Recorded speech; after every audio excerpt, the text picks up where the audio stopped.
Now we get to the good stuff. Now it's a birthday party. Without further ado, man, you already know what it is. Welcome to Reviews from the Six. My name is Cedric, but you can call me Ceddy Said. And today we are reviewing Fall of X from Marvel, issue 42. And it is the Sabertooth War, part 2. And yeah, if you read issue number 1 or issue number 41, Sabertooth War part 1, you already know how they set the table.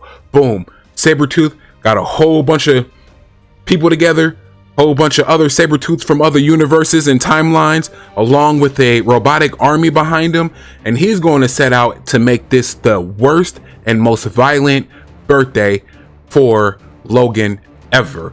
Why does it say happy birthday? I'm not too sure. It should have said Doomsday birthday or Doomsday or Doom's birth, or you should have never been birthed. Something along those lines it should have been, but it shouldn't have been happy birthday at all. So boom, just a little recap of issue number 41 before we jump right into 42. Like I said, the stage is set. Saberteeth. That's all you need to know. That's what we're going to call them. We're not going to call them an army of Sabertooth. They're Saberteeth. And that came from Laura in the comic. But long story short, armies together, right? They set out and did something that Logan could never do, and that was take out Cyclops. So now Sabertooth wants, or Victor, I should say, because there's multiple, Victor wants to up the ante and give him a birthday present that he has never ever received in 50 years. So before we jump into all that, I'm going to go ahead and show you the art. Of course, tell you a little bit about the story, what I liked about it, what I didn't like, what sounds interesting to me, and go from there with it. But I don't want to waste your time. Without further ado, on the cover, you have Sabertooth with Logan's head, or Wolverine's head, on a platter with candles on it saying happy birthday. But don't get too caught up in this, right? Because now remember, there is a camo Sabertooth who can camouflage himself into Wolverine, which I thought that's like really cool in here. So that's the front, and then on the back you have Weapon X-Men issue number 1, which, little backstory about that, I tried to pick it up today and none of the comic book stores had it. So I was like, boo, that kind of sucks. But when it comes to the art, just like the previous issue, I mean, it's gory. There's a lot of fight scenes. Black Tom, I gotta get back into his story. Ooh, I'm showing too much there. But yeah, guys, there's a lot that's going on in this issue, and I'm just gonna break down a couple of these things that you see, because you already seen it, but I don't want to spoil it anymore. But yeah, so long story short, the party is getting started. Hey, you know what? Happy birthday, sir. Let me show you what I got you. So this starts off with Wolverine seeing bodies just dismembered and spelled out saying happy birthday. So just think about that. On your birthday, you wake up, you come into your living room, and there's body parts spelling happy birthday. And you already know Victor had something to do with this, because every day or every birthday for the last 50 years, this man has done nothing but wreak havoc on your life and your loved one. So you already know what was up.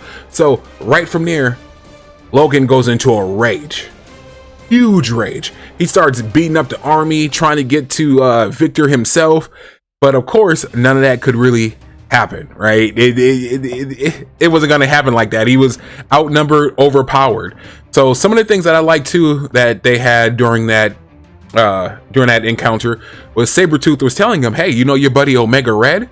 Well, in this other universe, he had them as like ropes or cables or something like that. So he took them. So he ties up Wolverine, or ties up Logan like this with his own material. So he couldn't cut through it. He was just hanging. And the reason why he was hanging there, like he was Jesus Christ, he was meant to hear the screams and the cries and smell the blood of the innocent that they were going to kill, or that they were going to shed. So long story short, again, Krakoa is in a refuge state, right? It has been wiped out. And the people that are still there are pretty much kids, old people, stuff like that. Black Tom, Sage, all that.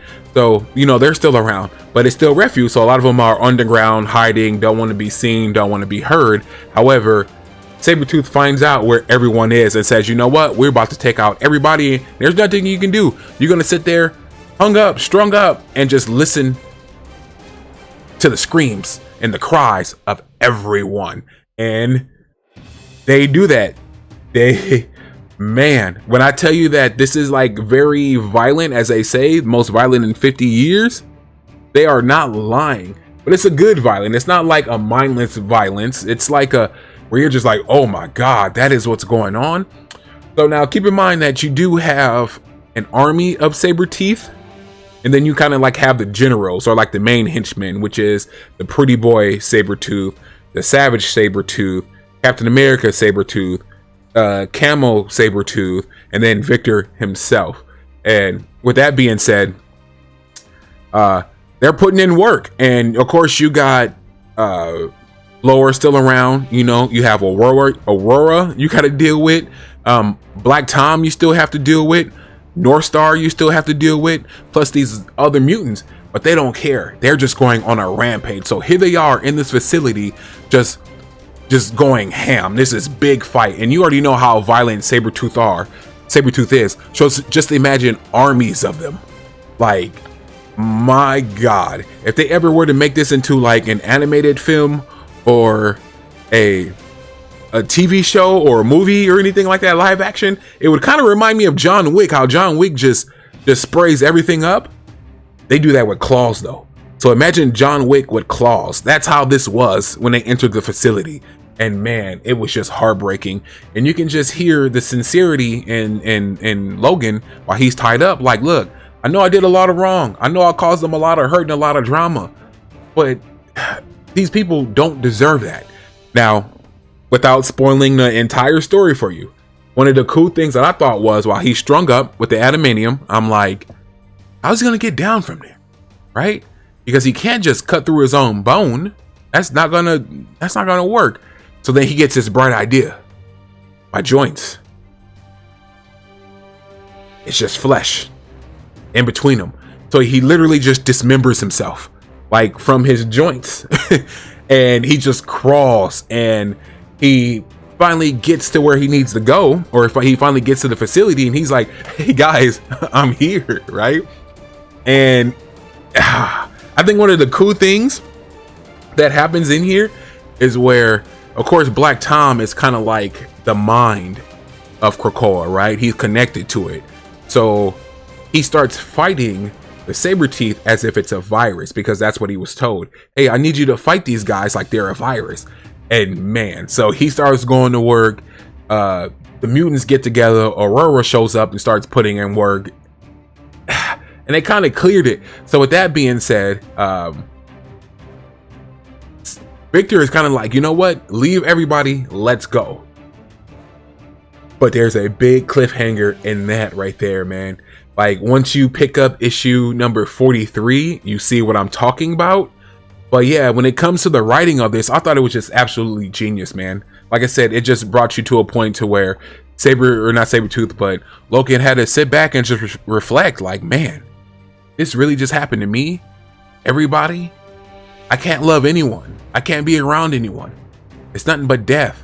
Nothing but sorrow for them. I just need to be alone, always.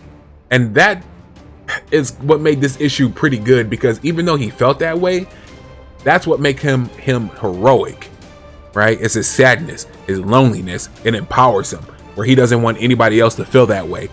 But from the outside, it's totally different, right? And that's what I kind of like the Wolverine that's on Krakoa, is because he's more of a leader. He's more of a captain. He's more sincere.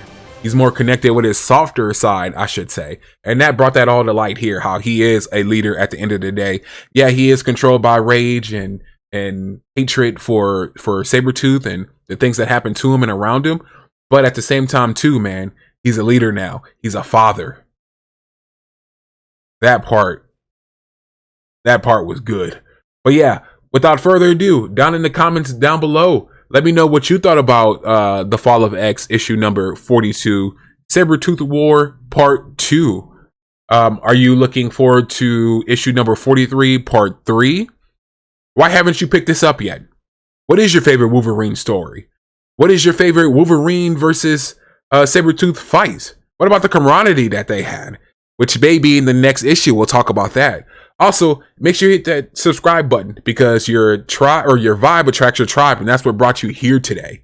Also, hit that like button so the algorithm can share it and put it in more timelines, and also hit that share button to any and all social media platforms, and then make sure you hit that notification bell so you don't miss any future uploads. With that being said, y'all, peace, love, and blessing.